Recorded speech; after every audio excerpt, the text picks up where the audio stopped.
ጥንት የነበረ ከዛሬ 100 ዓመት በፊት የነበረ የቅኔ ሊቅ ስለ ስም እንዲህ አለ። ቦህሱ ስመ ተጸውዖ አለ። ውሸት የሆነ የመጠሪያ ስም አለ አለ። መቼም ለዚህ እስኪ እያንዳንዳችሁ ለራሳችሁ ስማችሁን ንገሩት። እስኪ እዚህ ውስጥ ያላችሁ ስማችሁ ለራሳችሁ ንገሩ። አንቺም አንተም እሱም እስኪ ለራሳችሁ ስማችሁን ጥሩትና ስራችሁን አስታውሱ። ስማችሁን ጥሩና ስማችሁን እኔ ከዚህ በፊትም ተናግሬያለሁ። እኔ አሁን በእውነቱ ማርያማዊት ተብላ የምትቅም ሴት በምን መለኪያ ስሙ እንደወጣለት በጣም ነው የሚገርመኝ። ጳውሎስ፣ ጴጥሮስ፣ ዮሐንስ የሚባል ካቲካላ ገልባጭ እንዴት ነው ስም የሚወጣለት? እንደው ጎንጤ እርገጤ ከበደ ተብሎ ይጠጣ እንጂ ይሄን የተቀደሰ ስም ይዞ መጠጣት የለበትም። ስለዚህ ብዙን ጊዜ ስማችን ስራችን አይገልጥም። ታውቃላችሁ እንደ መድኃኒት የምትባል እኮ ዘወትር ካልጋ የምትነሳ በሽተኛ ልትሆን ትችላለች። ብርሃኑ እንደው ቤተ ክህነት ይባላል። አይነ ስውሩን መላከ ብርሃን ይሉታል አሉ አንድ ሊቅ ሲናገሩ። በጥባጩን ሰውዬ መላከ ሰላም የሰላም አለቃ ማለት እኮ ነው። ሰውዬ በጥባጭ የሆነ አለቃ ስሙ ማን ነው? መላከ ሰላም ነው አለ። ስሙና እንትኑ አብሮ አይሄድም። እና ባለቅኔው ሲናገር ምን አለ? ቦህሱ ስመ ተጸውዖ አለ። በውሸት የወጣ የመጠሪያ ስም አለ አለ። አሁን ልነግራችሁ የፈለኩት የኢየሱስ ክርስቶስ ስም ከስራው ከባህሩ ጋር የተገናኘ መሆኑን ለማገናኘት ነው። በመጽሐፍ ቅዱስ እንደውም ምእመናን ኢየሱስ ክርስቶስ እግዚአብሔር ያወጣቸው ስሞች ወይም አባቶቻችን ያወጡት የነበረው ስም ጊዜውን ያመለክታል፣ ቦታውን ያመለክታል፣ ሁኔታውን ያመለክታል። ለምሳሌ ያዕቆብ ዮሴፍ ወንድሞቹ ሸጡት፣ ለግብፃውያን ሸጡት። በተሸጠበት ሀገር ከፍተኛ ክብር ማገኘ፣ የመጨረሻው መከራም ተቀበለ። ከብሮ ተንቆ ጠግቦ ተርቦ አልቅሶ ስቆ ብዙ መከራ አሳለፈ። ስለዚህ አንድ ወለደ። የመጀመሪያ ልጁን ምን ብሎ ጠራው? ምናሴ አለው። ማን አለው? ምናሴ አለው። ምናሴ ማለት ምን ማለት መሰላችሁ? በግዕዝ መርስዔ ሐዘን ማለት ነው። በአማርኛ ደግሞ ማስረሻ ማለት ነው።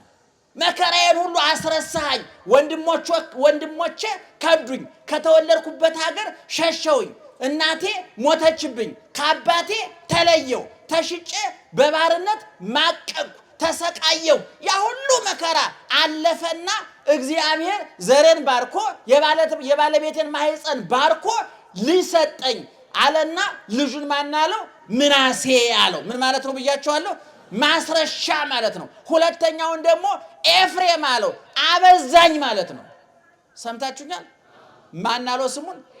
ኤፍሬም። እንግዲህ እዚህ ውስጥ ያላችሁ በእውነት ስማችሁን በደንብ ገምግሙ እስቲ።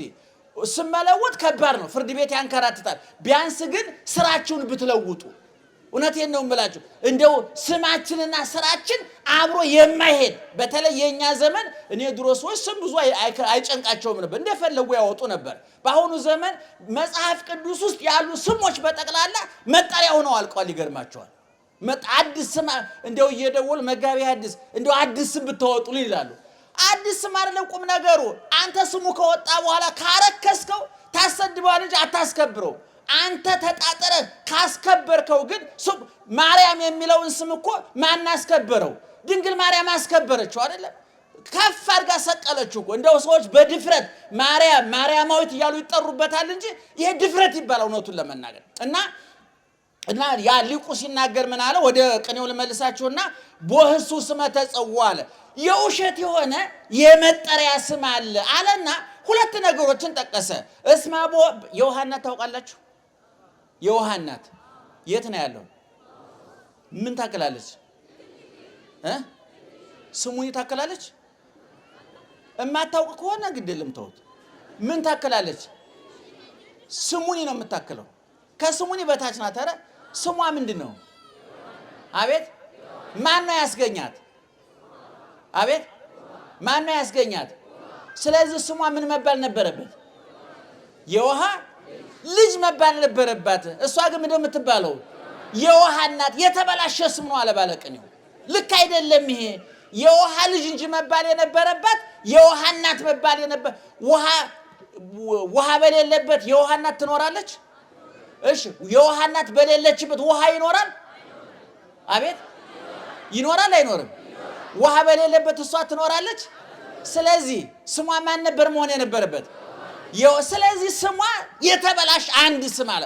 ሁለተኛ ስም ደግሞ እንዘ ይተወልድ ማየቆርደ ወንዘ ሀደይ ይኩንን ደክመ በፀው ይረስም ማልኮስ አካለ በማቴዎስ ወንጌል ምዕራፍ 27 ላይ ማርቆስ አይደለም ማልኮስ የሚባል የሊቀ ካህናቱ ባሪያ አለ። የሊቀ ካህናቱ አገልጋይ ሰምታችሁኛል። የሊቀ ካህናቱ ባሪያ ነው፣ አገልጋይ ነው፣ የሊቀ ካህናቱ ታዛዥ ነው። ስሙ ግን ማልኮስ የሚባለው ስም ሲተረጎም ወደ አማርኛ ምን ማለት መሰላችሁ? ጌታሁን ማለት ነው። ሰምታችሁኛል። ስሙ ማን ነው? ጌታሁን። ስራው ምንድን ነው? የሊቀ ካህናቱ አገልጋይ ነው። ለምሳሌ የቤተ መንግስቱ ዘበኛ እኮ ስሙ ንጉሱ ሊሆን ይችላል፣ ግን የቤተ መንግስቱ ዘበኛ ነው። ይገርማችኋል። የትልቁ ሆስፒታል ዘበኛ እኮ ዶክተር ሊባል ይችላል ስም እንጥራ ከተባለ። ስለዚህ ይሄ ማልኮስ የሚባለው ሰውዬ ስሙ ጌታሁን ነው። በተግባር ግን ስራው ምንድን ነው? አገልጋይ ነው። እንደ ስሙ ቢሆን ጌታሁን መባል ነበረበት? እንደ ስሟ የውሃናት መባል ነበረበት? አልነበረባትም አለ። የተበላሸ ስም ነው አለ። ስለዚህ ስም ስራን መግለጥ አለበት፣ ባህሪን መግለጥ አለበት፣ ክብርን መግለጥ አለበት፣ ማንነትን ማሳየት አለበት አለ። አሁን የሀገራችን ስሞች አንድ ስም ሲጠራ የየትኛው ብሔር የየትኛው ክፍለ ሀገር ሰው እንደሆነ ድሮ ይታወቅ ነበር አይደለም? አሁን የመጽሐፍ ቅዱስ ስሞች ወጡ። በነገራችን ላይ ምዕመናን የመጽሐፍ ቅዱስ በጣም ጥሩ ቢሆንም ግዴታ ግን አይደለም። ይሄን ልናስረግጥላችሁ እንወዳለን። ባህላዊ ስሞች አሉ። እነዛ ስሞች መረሳት የለባቸውም። በመጽሐፍ ቅዱስ ስም በግድ ተጠሩ አላለም። እኛ የተባልነው ስማቸውን ወረሱ አልተባልንም፣ ስራቸውን ወረሱ ነው የተባልነው። ቅድም ነግሬያችኋለሁ አይደል? አብርሃም የሚባል አንድ ሰው እንኳን እንግዳ ሊቀበል የሰው ቤት እየሄደ የሚዘርፍ ወሮ በላ አብርሃም ቢባል ድፍረት ነው። እውነቱን ለመናገር እውነቴን ነው የምላችሁ፣ ቅድም እንደተናገርኩት ነው። ስለዚህ ስማችንና ስራችን አብሮ አይሄድም አለና የውሃናት ከውሃ ተገኝታ የውሃናት ተባለች። የተበላሸ ስም ማልኮስ የሊቀ ካህናቱ አገልጋይ ባሪያ ሲሆን ማልኮስ ተባለ። ሶስተኛ ቄሳር ማለት ብርሃን ማለት ነበረ። ነገር ግን ቄሳር ማለት ሰዎችን እያረደ እያነደደ እየገፈፈ እየገረፈ ወደ ጨለማ የሚያወርድ እንኳን ለሌላው ሊያበራ ለራሱ የጨለመበት ሰው ነበር አለ። ቄሳር ማለት እንግዲህ የዮሐናት ተጠቅሳለች፣ ማልኮስ ተጠቅሷል፣ ቄሳር ተጠቅሷል። ይሄን ሁሉ የተበላሸ ስም ዘረዘረና ሊቁ መጨረሻ ላይ ምን አለ? ለድንግልሳ ጽዋኤ ስማ በበንባቡ ሩይ ለመፈለገ ንሰማያ አምጣነ ወልዳ እንቆ ባህሪ። ስሟ ከስራዋ፣ ስራዋ ከጠባይዋ፣ ጠባይዋ ከአኗኗሯ፣ አኗኗሯ ከተፈጥሮ ጋራ የተስማማላት የተገናኘላት የተሳሰረላት ውስጧና ውጯ የተናበበላት ነፍሷና ስጋዋ የታረቁላት ሰውነቷ ከእግዚአብሔር የተጣበቀላት ዘላለማዊ እናትነትና ድንግልና በአንድነት የተሰጣት ድንግል ማርያም ግን ስሟና ስራዋ እኩል ነው። እንዴት ደስ ይላል አለ ባለቅኔው። ቅድም የተበላሹ ስሞች ነግሬያችሁ የለ? የተበላሹ የድንግል ማርያም ስም ግን ትክክለኛ ስም ነው አለ። ለምሳሌ መሶብ እንላታለን አለ ድንግል ማርያምን። እንዴ መሶብ የምንላት እኮ ምን ስላስገኘችልን ነው? ከሰማይ የወረደ የምን እንጀራ? የሕይወት እንጀራ እኔ ነኝ አለ አይደለም? ማን ነው? ኢየሱስ ክርስቶስ። ይሄን የሕይወት እንጀራ ያስገኘችልን ማን ናት?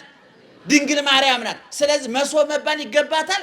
የደረቀውን በኃጢአት የደረቀውን ሰውነታችንን ያለመለመውን የሕይወት ዝናም ያስገኘችልን እሷ ናት። ስለዚህ ደመና ተብላለች።